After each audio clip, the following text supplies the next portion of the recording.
سلام بچه ها، امیدوارم که حالتون خوب باشه.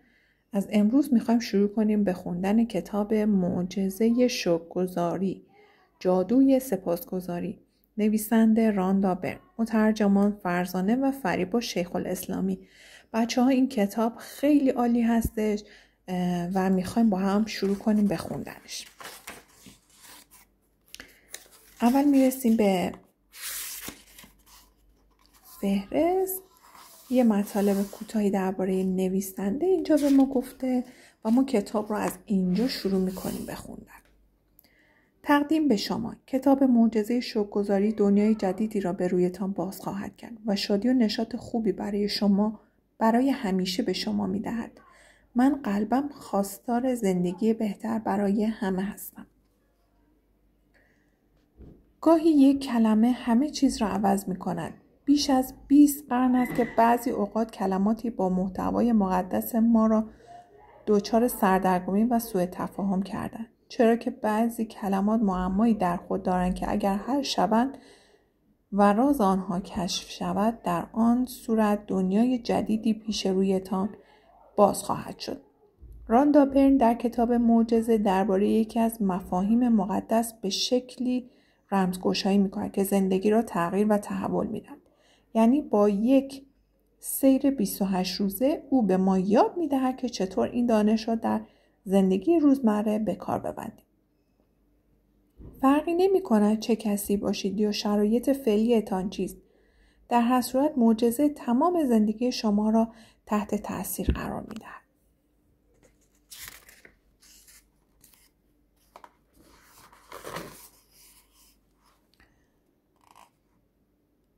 آیا به معجزه باور دارید؟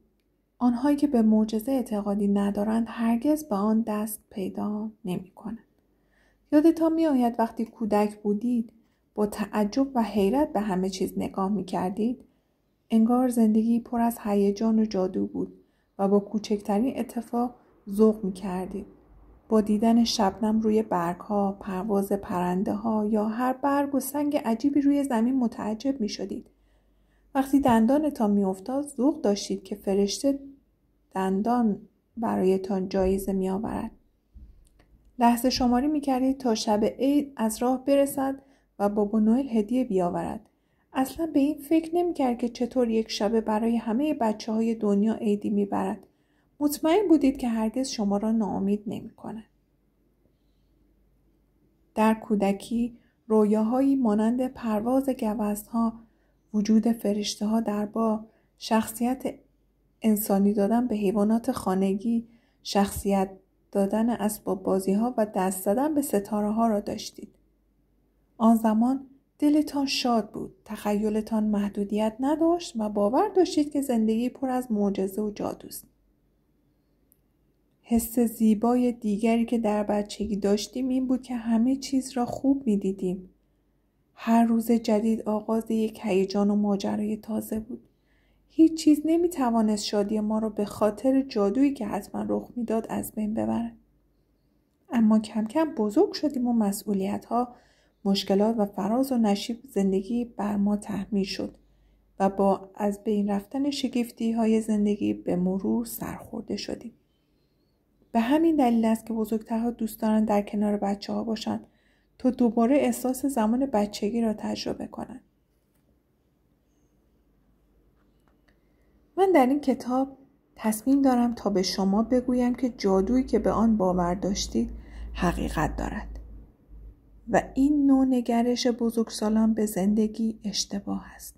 همانقدر که وجود شما واقعی است به همان اندازه معجزه در زندگی حقیقت دارد. در واقع زندگی میتواند به مراتب نفسگیرتر، هیجانی‌تر، ترسناکتر و شگفت‌انگیزتر از آن چیزی باشد که در کودکی تصور می‌کردید.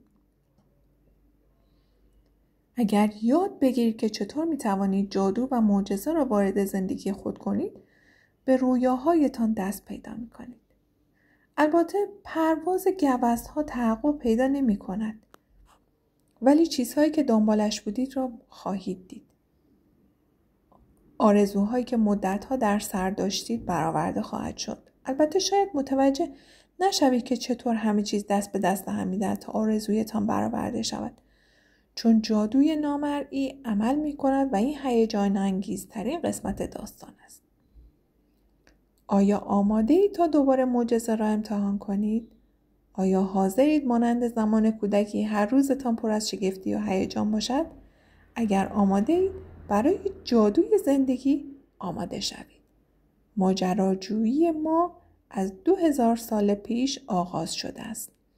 زمانی که دانش تغییر دهنده زندگی در ورای کلمات متون مقدس پنهان شده.